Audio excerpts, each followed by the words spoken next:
Bien. Bien, empezamos con la segunda sesión. Como de costumbre, les daremos un par de segundos a los compañeros para que puedan ir ingresando a plataforma, al Zoom, para dar continuidad.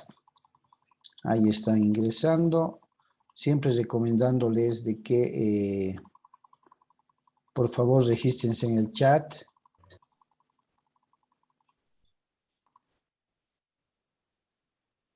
Bien.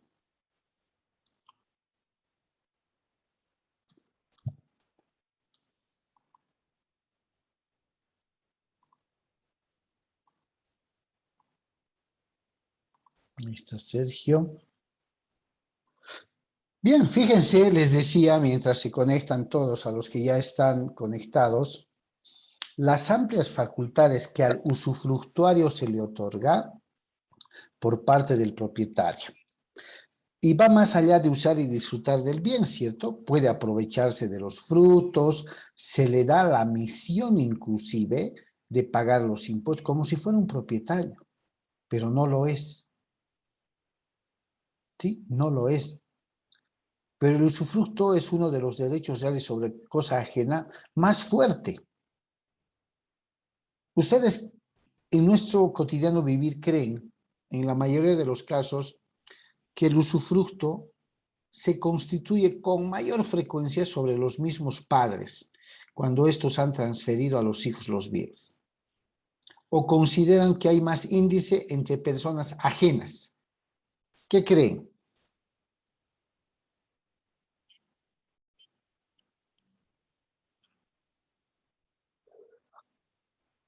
Adelante, Janet, levantó la mano. Doctor, yo creo que lo utilizan ahora con mayor frecuencia los papás con el fin de que aseguren, ¿no? Por lo menos una vejez con mayor estabilidad, por lo menos con un derecho a una vivienda, ¿no? Porque, bueno, en lo futuro, cuando se trata de bienes, no sabe, ¿no? No hay garantía de cómo vayan a actuar los hijos, no siempre todos son sensibles a ello. Exactamente, es así. En la vida real, en nuestro cotidiano vivir, chicos, ¿sí? En nuestro cotidiano vivir, se da más frecuencia en los padres, por todo lo que se escucha, por todo lo que se ve, ¿ya? Se da entre familiares también, ¿no? Se da en la posibilidad de dejar un bien inmueble al cuidado de otra persona.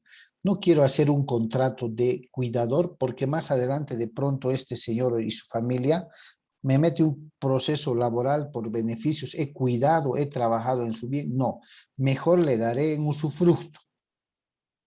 Le estoy dando mi inmueble en teoría legal para disfrutar y usar de él mismo como si fuera el dueño. Ahí se establece seguramente que pague los servicios de agua, de luz, ¿cierto? Se va a convenir qué conceptos va a pagar. Bien, ¿cómo se termina, cómo concluye el usufructo? Dijimos. Ahí está, numeral 1, por el cumplimiento de los términos máximos que prevé el 217 del Código Civil o de otra clase de convenio que hayan suscrito. Por prescripción resultante del no uso del derecho de usufructo durante 5 años. ¿Qué quiere decir esto? Ustedes ya manejan perfectamente lo que es la prescripción, ¿cierto? Ya manejan. Entonces, cuando se constituye usufructo, chicos, hay un plazo de 5 años para poder usar y disfrutar de ese bien. Resulta que constituyen un usufructo a mi favor y yo lo que hago es no usarlo, no gozar de él durante 5 años. En ese caso, el usufructo se ha extinguido por prescripción. Así se llama. ¿Ya? Ahora, por renuncia del usufructuario. Claro, si yo soy el usufructuario y por X o Z razón ya no quiero seguir usando y disfrutando este bien, renuncio. ¿Cierto? Presento mi renuncia. Por destrucción o pérdida del bien. Un terremoto resulta que hace desaparecer el bien o una especie de catástrofe como en Tiquipaya, ¿se acuerdan de la mazamorra que bajó?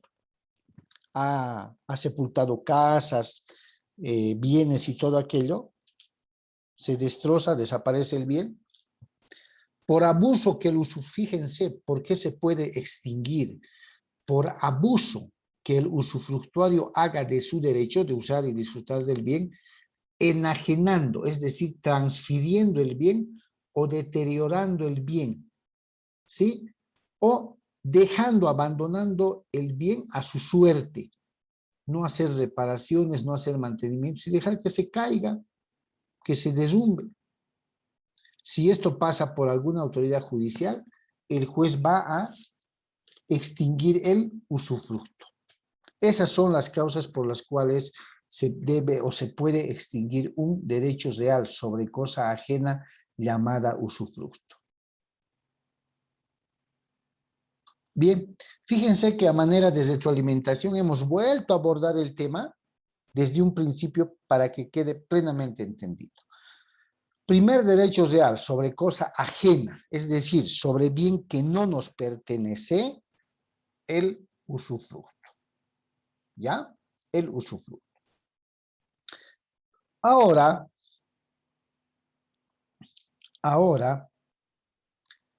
abordamos otro derecho real sobre cosa ajena. Ahí está. ¿Qué se llaman? Las servidumbres.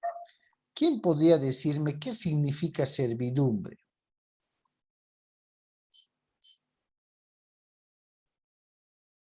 ¿Qué es servidumbre?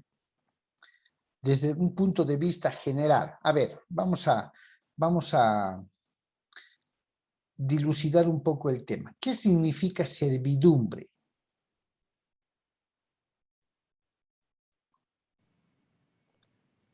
Una persona que presta sus servicios a lo largo de toda una vida en un determinado lugar. ¿Ya? Todo criterio se respeta, chicos. ¿Quién más?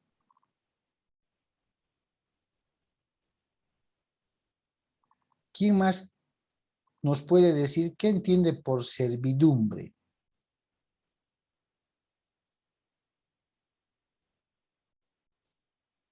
Sin ningún miedo, a ver, anímense. Sería una persona que presta sus servicios, ¿lista? Ya puede Ya, ser como perfecto, limpieza o trabajo. perfecto. ¿Alguien más? ¿Pueden ser objetos también, doctor? ¿Perdón? Objetos. Ya. Parece. ¿Cuál sería entonces la definición de servidumbre? Doctor, yo digo que podríamos también decir eso de servidumbre, viendo con el usufructo, pero en este caso sería sobre, digamos, terrenos de producción o algo así, que se puede permitir el préstamo, el uso y el goce de terrenos, pero que produzcan como plantaciones. Ya. Ya, perfecto, la idea está puesta. Perfecto. ¿Alguien más? La idea está muy bien puesta.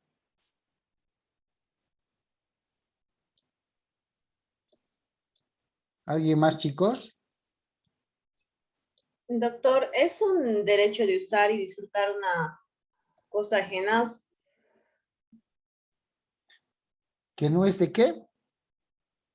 Una cosa ajena. O sea, que la Ya, persona ya, puede disfrutar del bien, pero que este no le pertenece. Es ya, perfecto. ¿Alguien más? Es evidente, y viene desde el derecho romano, ¿no? Que desde un punto de vista de término general, se entiende la servidumbre como aquella persona o aquel grupo de personas que presta un servicio a favor de otras, entendida como nobles, ¿cierto? Por eso es que, y de ahí viene también el término, Por eso es que a nuestras trabajadoras asalariadas del hogar, hace muchos años atrás, se las catalogaba como la servidumbre, ¿no ves? La gente que sirve. No está equivocado, aunque los términos ahora han cambiado, se han modernizado, se han actualizado. Ejemplo, para su información general, ya no podemos decirles a esas personas mi empleadita, mi doméstica, mi servidumbre, ¿no? Son términos discriminatorios, así dice el convenio de la OIT. Entonces, ahora se denominan trabajadoras asalariadas del hogar o trabajadoras del hogar. Que dicho sea de paso, hace un par de días o semana se ha promulgado el Decreto Supremo 43-45, creo, por el presidente, dándoles vía libre para poder asegurarse a la Caja de Salud, a la Caja Nacional, ¿ya?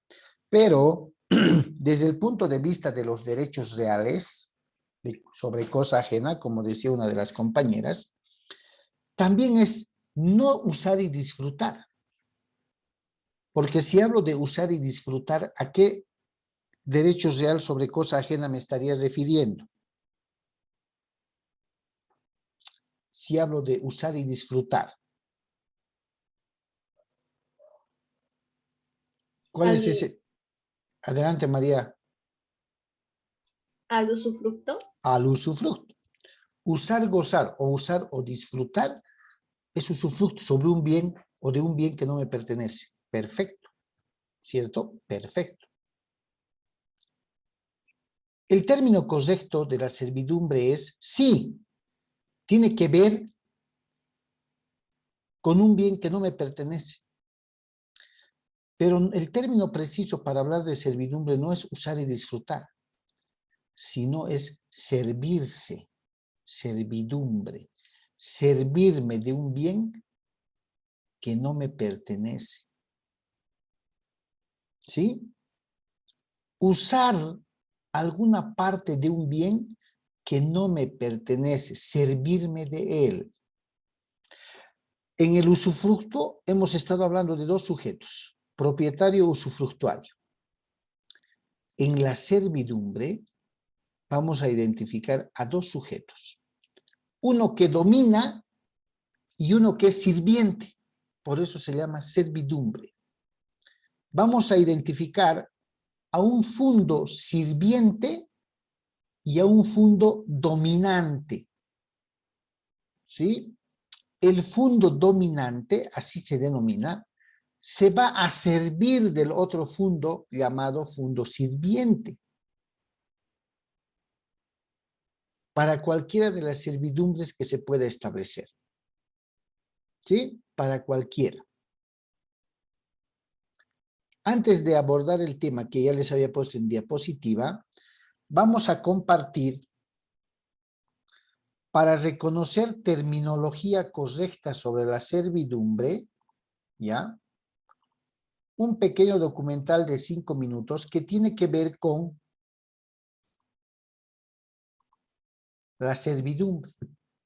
Les pido, por favor, pongan mucha atención, anoten, apunten o grábense qué términos utilizan con respecto a este derecho real, a quiénes identifican como sujetos y básicamente en qué consiste, según el documental, la servidumbre como derecho real sobre cosa ajena. Para que ustedes puedan tener un acceso completo al audio, ya he compartido, voy a silenciar mi micrófono y para no estar cortando o tapando la imagen, voy a, por un momentito que dure el documental, apagar mi cámara. Pongan mucha atención, por favor, chicos. Silencio mi micrófono. Tiene un nuevo video de Jurídicamente. En esta ocasión vamos a ver un tema de derecho civil relacionado al derecho patrimonial. En este video veremos lo que es una servidumbre, sus tipos y ejemplos para poder comprender mejor el tema. Así que comenzamos. Comencemos por saber qué es una servidumbre. Pues bien, la servidumbre es un derecho real que impone un gravamen a un bien inmueble denominado sirviente en provecho de otro denominado dominante, limitando el dominio del predio sirviente. De forma más clara, una servidumbre implica una afectación de un inmueble sobre otro. Esta afectación depende del tipo de servidumbre de que se trate. Para esto debemos saber que las servidumbres se consideran principalmente clasificadas como servidumbre de paso, servidumbre de desagüe y servidumbre de acueducto. La servidumbre de paso es aquella que consiste en que cuando un predio se encuentra enclavado sin salida a vía pública, uno de los predios vecinos con el que se reporte el menor gravamen posible deje en su predio espacio suficiente para que el predio dominante tenga acceso a la vía pública. La servidumbre de paso es común cuando existen divisiones sobre un predio y para mejorar la utilidad del mismo, una parte queda enclavada sin acceso a la vía pública. Servidumbre de desagüe. La servidumbre de desagüe es aquella en la que el predio sirviente recibe las aguas que corren de forma natural o bien por necesidad desde el predio dominante. Esta servidumbre puede darse con motivo de mejoras o modificaciones, ya sea de tipo agrícola, industrial e incluso habitacional. Algo importante a tomar en cuenta con este tipo de servidumbre es que en caso de que el desagüe sea de aguas insalubres, el dueño del predio dominante deberá hacer lo posible para que éstas no hagan daño alguno a la propiedad o poseedor del predio sirviente. Servidumbre de acueducto. La servidumbre de acueducto es aquella en la que el dueño del predio dominante quiere disponer de un paso de agua hacia su predio, para lo cual estará obligado a la construcción del canal necesario para que esto suceda. Es importante mencionar que este tipo de servidumbre deberá priorizar que el paso de agua no sufra alteración para con él o los predios sirvientes. Este tipo de servidumbre es común para uso agrícola. Y bueno, por este video sería todo. Si te gustó y fue de utilidad, no olvides dejar.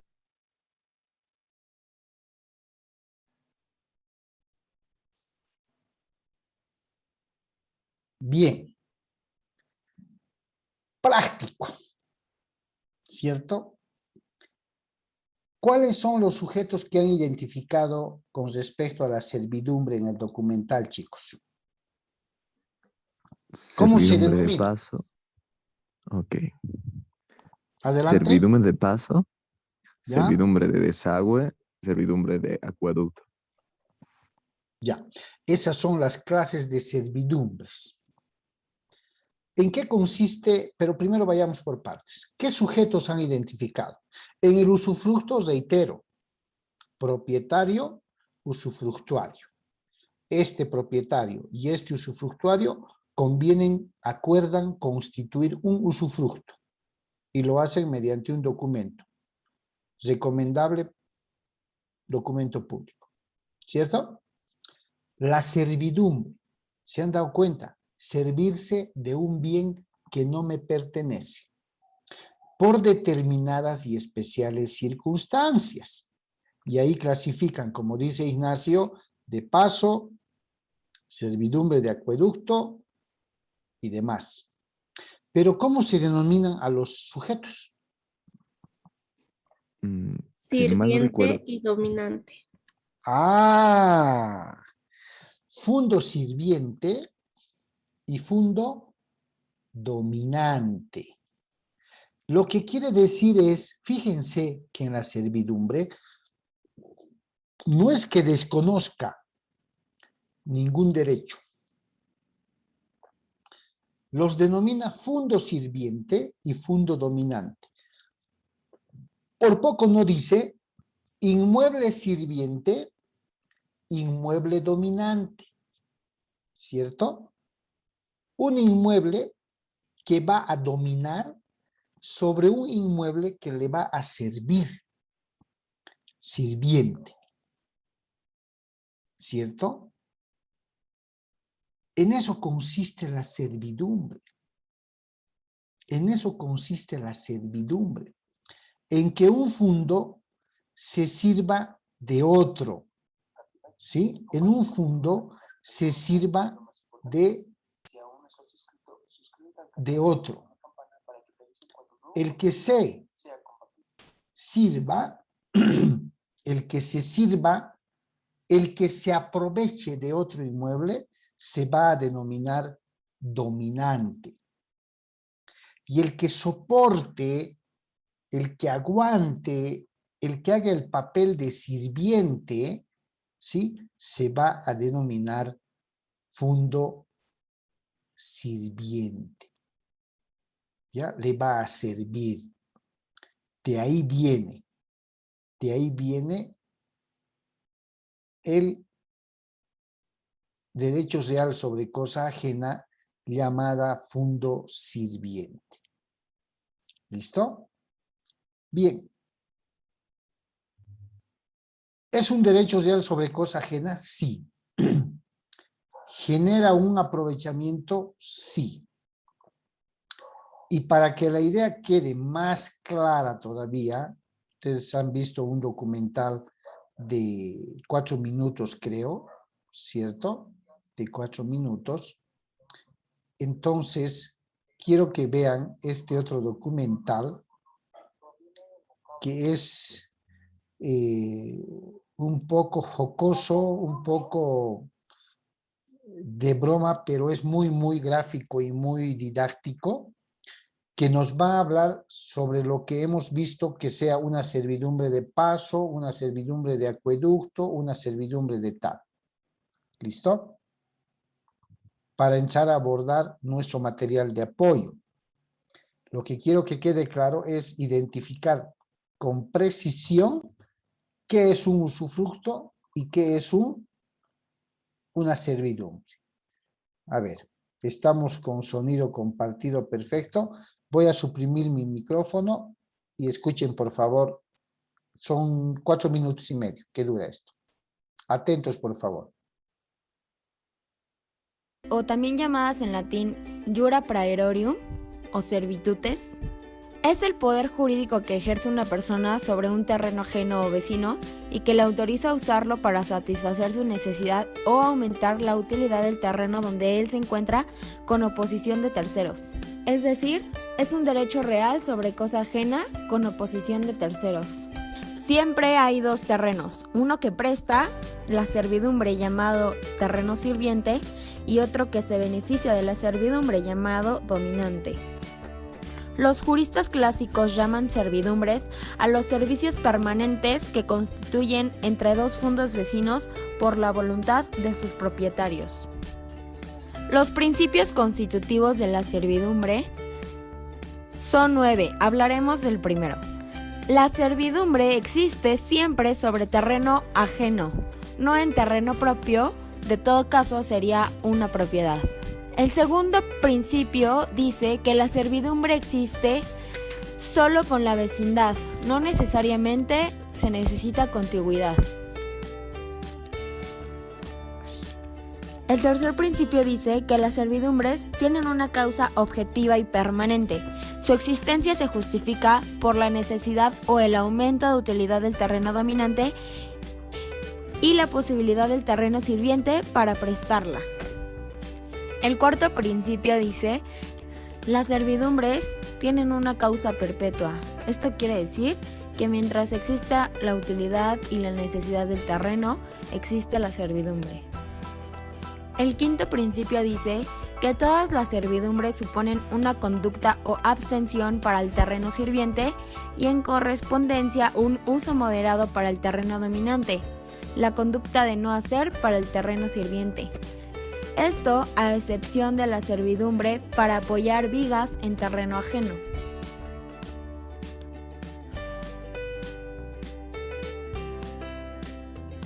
El sexto principio dice que las servidumbres gravan en el caso de las sirvientes o favorecen, en el caso de las dominantes, a los terrenos con independencia de las personas que se encuentran en ellos.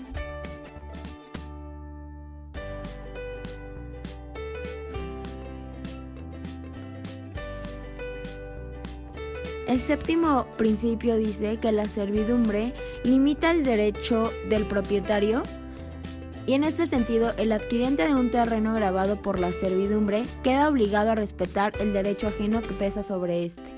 El derecho que tiene limitado es el jus utendi. El octavo principio dice que las servidumbres son indivisibles. Si se enajenan, el terreno también.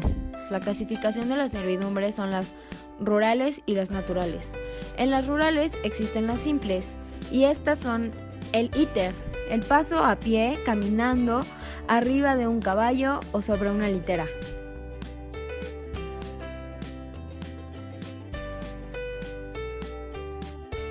El actus, que es el paso con ganado, implica la íter o con todo su ganado. Y la viae, que es un medio de transporte, carretera o coche, y por la actus o la íter. Y en las de agua está la aqueductus, que es la forma continua de pasar el agua. El siguiente es aqueaustus, y este significa pasar a pie cargando una cubeta de agua. Y por último es aquarum immisio. Cuando llueve, entonces puedes poner en tu terreno una cadena donde caiga el agua, y si no le afecta al terreno de al lado, al terreno vecino, entonces puedes dejar caer ahí el agua. Y por último, es posible acumular servidumbres siempre y cuando entre ellos no exista una contradicción. De ser el caso, prevalece la que primero haya sido construida.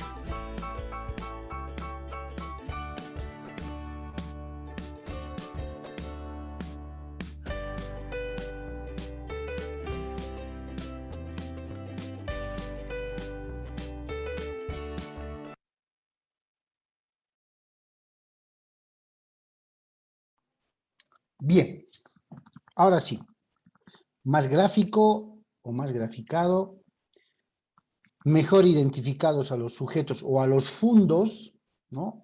Las define como propiedades dominantes, como propiedades sirvientes. La servidumbre, chicos,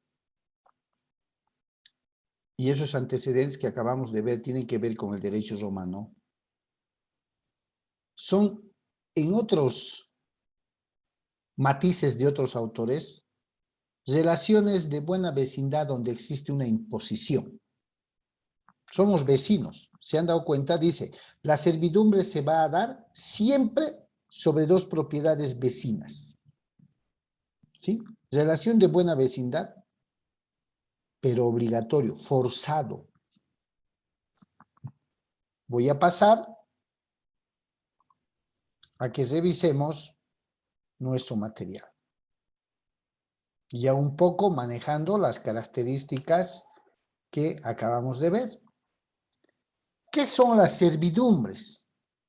Precisamente empezamos un poco hablando de Roma.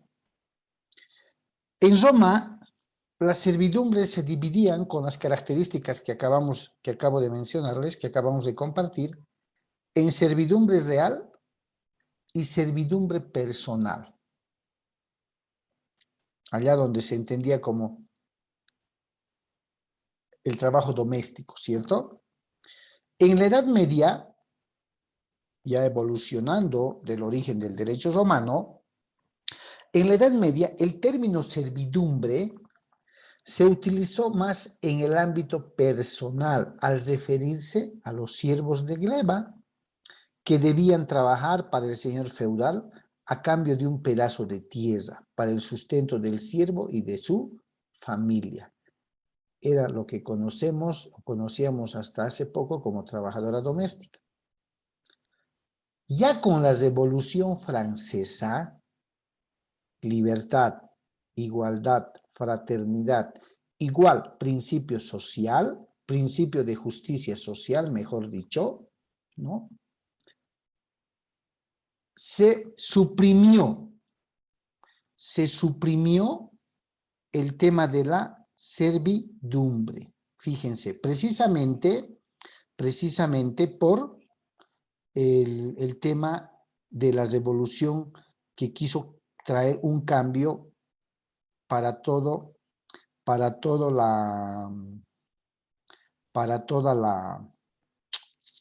la clase burguesa y como quieran llamarle, ¿cierto? Para todos. Entonces, va modernizándose, va actualizándose el derecho ¿cierto? Y se va suprimiendo ya ese término despectivo, ¿cierto? Se va ya suprimiendo ese término despectivo. ¿Listo? Entonces, van haciendo ya allá en las aras y en los pilares de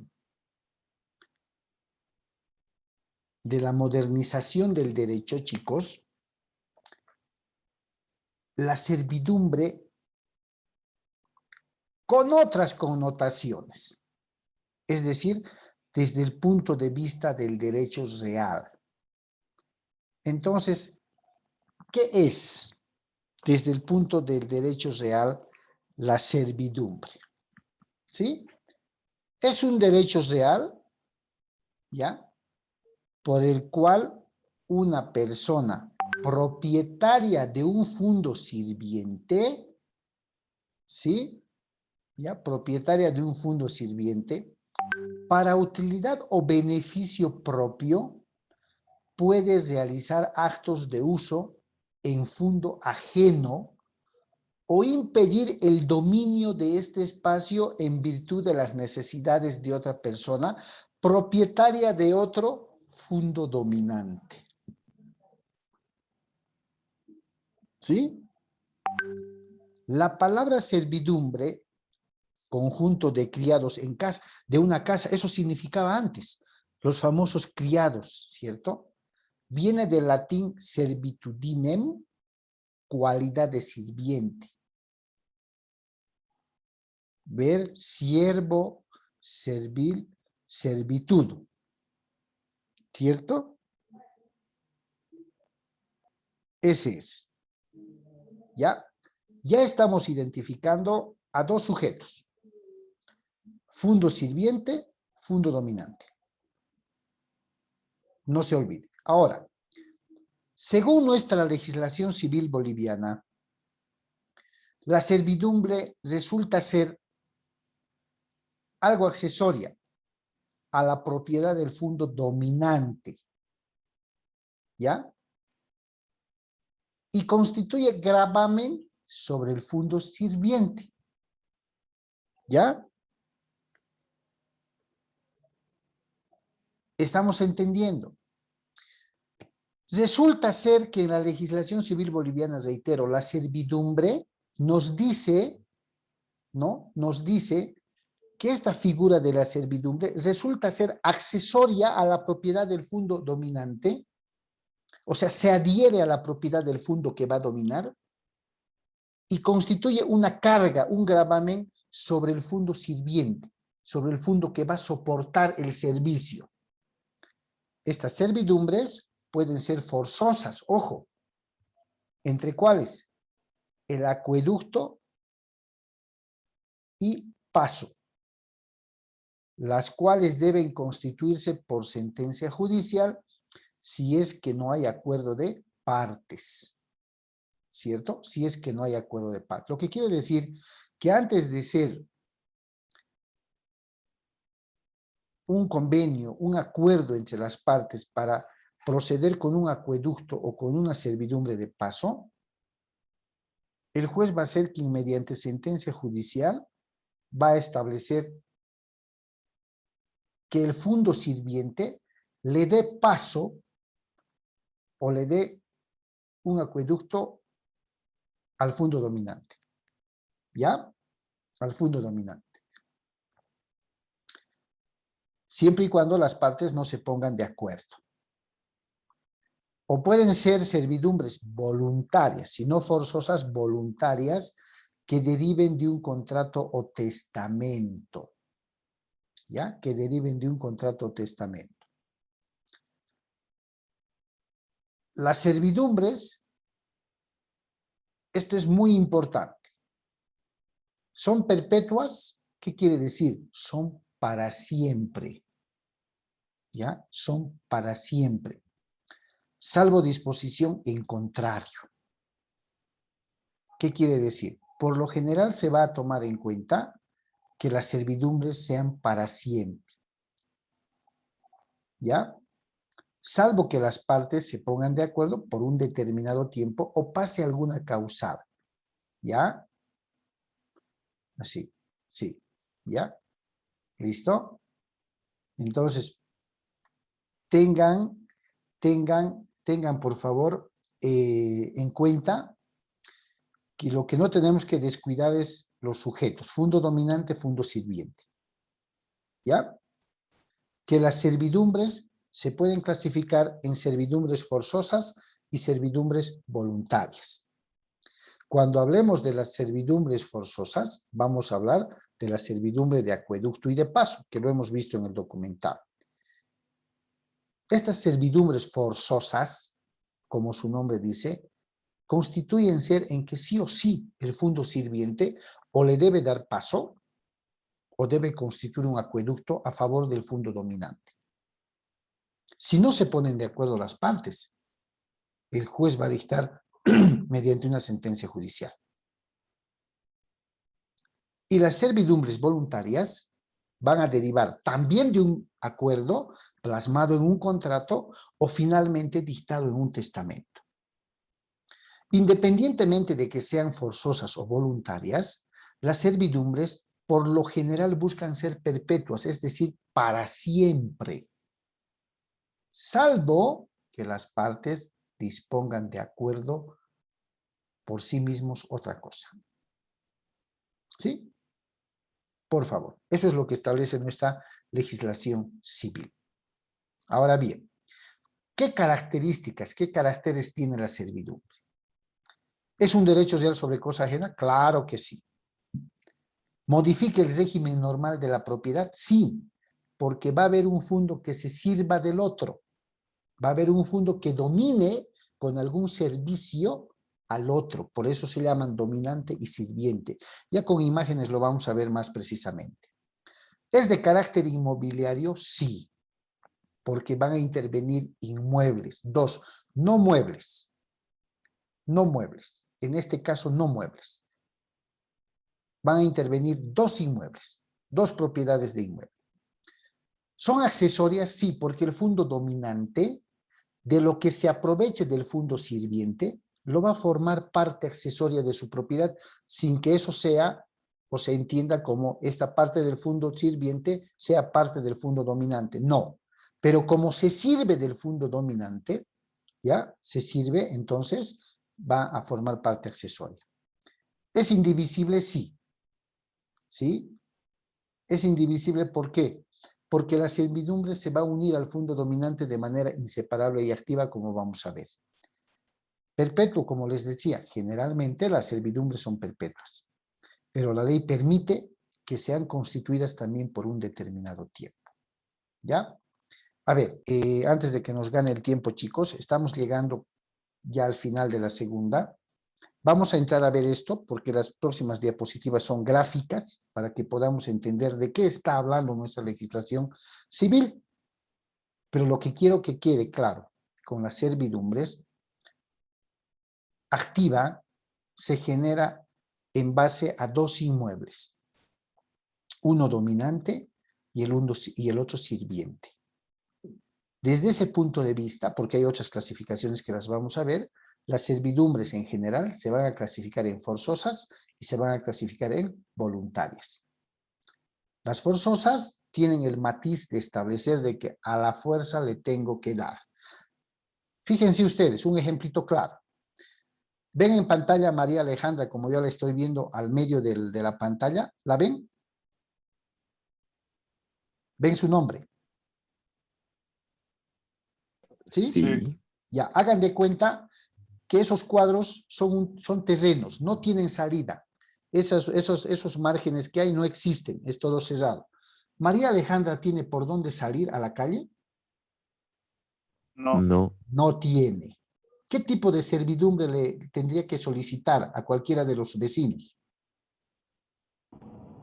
De paso. De paso, excelente. Necesito un paso para salir. Eso es lo que vamos a ver en la próxima clase, el día viernes. ¿Listo, chicos? Acá terminamos antes de que se nos corte. ¿Ok? Está bien, doctor. Listo. Gracias, Sí, chicos. claro, buenas Vaya bien. noches. Hasta luego. Buenas noches. Hasta luego. Hasta luego. Bye.